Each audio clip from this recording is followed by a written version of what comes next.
Hi, bei mir gibt es heute 6 Tipps für Drohnenaufnahmen im Kino-Look. Ja, ich wünsche viel Spaß mit dem Video. Los geht's!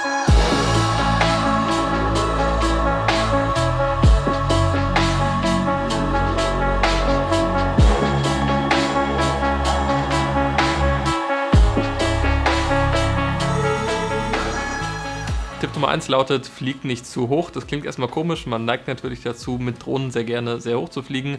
Ich habe aber die Erfahrung gemacht, dass es gar nicht viel mehr bringt, für einen coolen Look so hoch zu fliegen. Ich finde eher, das Gegenteil ist der Fall. Je höher man fliegt, desto weniger sieht man die Bewegung von der Drohne und desto unspektakulärer wirkt in der Regel so ein Drohnenshot. Ich muss sagen, die coolsten Drohnenshots habe ich gemacht in 5 bis 10 Meter Höhe. Ich blende mal kurz hier was ein. Das ist so eine Fahrt aus Island, wo wir mit dem Offroader durch die Gegend gecruised sind, und ich finde, das sieht viel, viel cooler aus, dadurch, dass ich so nah über dem Boden war, als wenn ich da jetzt irgendwie in 30, 40 oder 100 Meter Höhe geflogen wäre. Also ich nutze Drohnen jetzt nicht primär, um irgendwie möglichst weit hochzukommen, sondern ich nutze Drohnen eher dazu, um an Orte zu kommen, an die ich mit einer Handkamera nicht kommen würde, oder eben um Geschwindigkeiten aufzunehmen, die ich auch mit dem Gimbal beim Rennen nicht irgendwie hinbekommen würde, und dafür sind für mich Drohnen in der Regel da. Falls ihr mal doch ein bisschen höher fliegen solltet, achtet auf ein Scaling im Bild. Was meine ich damit? Falls ihr mal sehr hoch fliegen solltet, fällt es dem Betrachter schwer, die Höhe und die Größe von einem Berg zum Beispiel oder sowas einzuschätzen, und viel besser und viel spektakulärer sieht es eben aus, wenn man Punkte im Bild hat, von denen der Betrachter genau weiß, wie groß sie sind, beispielsweise ein Auto oder eine Person im Bild oder sowas. Ich finde, dann wirken gerade Berge oder Landschaftsaufnahmen viel, viel extremer und viel, viel krasser, wenn der Zuschauer eben, ja, so einen gewissen Punkt hat, wo er eben genau die Größe kennt.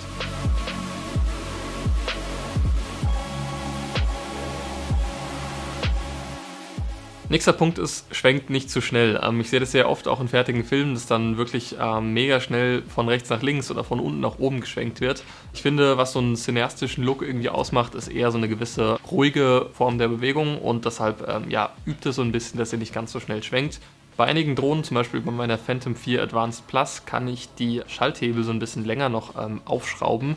Dadurch habe ich dann nochmal ein bisschen mehr Gefühl, kann sanfter schwenken und so weiter. Ist auf jeden Fall eine Empfehlung von mir.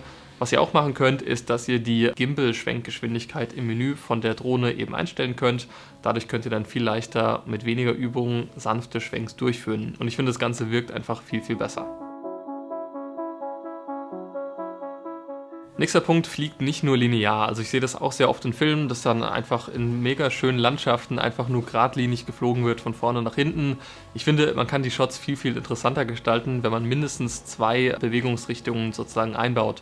Sprich, man kann nach vorne fliegen, währenddessen den Gimbal nach oben schwenken, oder man fliegt seitlich und neigt währenddessen die Kamera nach links, sodass dann so eine Kreisbewegung so ein bisschen entsteht. Ich finde, das sind Bewegungen, die viel, viel spektakulärer aussehen und einfach so das Beste aus der Landschaft zum Beispiel rausholen. Mittlerweile gibt es ja bei vielen Drohnen so fertig eingespeicherte Bewegungen, zum Beispiel so ein Point of Interest gibt es ja bei DJI zum Beispiel. Das heißt, man muss auch gar nicht mehr so viel üben, das gut fliegen zu können, weil die Drohne mittlerweile vieles automatisch macht. Ich kann nur sagen, ich bin nicht so der Fan davon, also ich nutze diese Programme nie, sondern fliege wirklich alles manuell. Das braucht einfach so ein bisschen Zeit, aber ich finde, am Ende lohnt sich das, ihr habt viel mehr Kontrolle, und das Bild sieht eben am besten aus damit.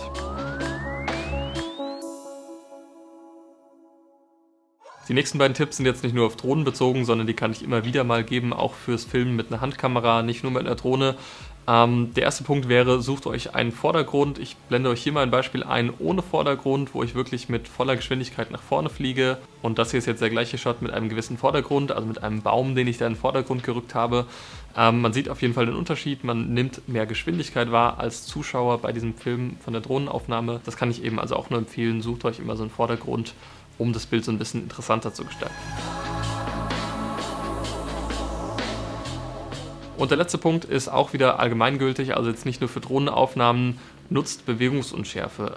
Auch für Drohnen gibt es ja zum Beispiel ND-Filter, mit denen man dann die Belichtungszeit entsprechend auf ein Fünfzigstel oder auf ein Hundertstel, je nachdem, einstellen kann. Das ist so eine Sache, die wird immer unterschätzt, und ich sehe es immer wieder, dass es dann zu Bildruckeln kommt, gerade bei Drohnen, wenn man eben schnell fliegt, dass es dann eben sehr schnell ruckelt. Das kann man eben unter anderem auch vermeiden, wenn man ND-Filter nutzt. Meine ND-Filter habe ich euch mal unten verlinkt als Affiliate-Link, da könnt ihr mal vorbeischauen. Ich nutze die nicht immer, muss ich sagen. Ich nutze auch sehr oft einfach keinen ND-Filter, aber dann benutze ich im Nachhinein in der Post-Production das Plugin RSMB. Das fügt eben künstlich eine Bewegungsunschärfe hinzu, funktioniert auch wunderbar, gerade bei Drohnenaufnahmen. Das nutze ich oft, weil ich während ich fliege auch öfters mal Fotos machen möchte mit der Drohne und ich finde, da ist die Qualität dann nochmal besser ohne ND-Filter. Das heißt, für Leute, die jetzt keinen ND-Filter nutzen, ist dieses Plugin sehr empfehlenswert. Ein eigenes Video zu diesem Plugin habe ich auch schon mal gemacht vor einiger Zeit, schaut euch das gerne mal an. Ja, das waren meine 6 Tipps zum Thema Drohnenaufnahmen im Kinolook. Ich hoffe, es war hilfreich. Jetzt wünsche ich viel Spaß beim Nachmachen. Falls ihr noch weitere Tipps habt, schreibt die gerne in die Kommentare, damit jeder auch was davon hat. Und jetzt würde ich sagen, bis zum nächsten Video. Macht's gut. Ciao.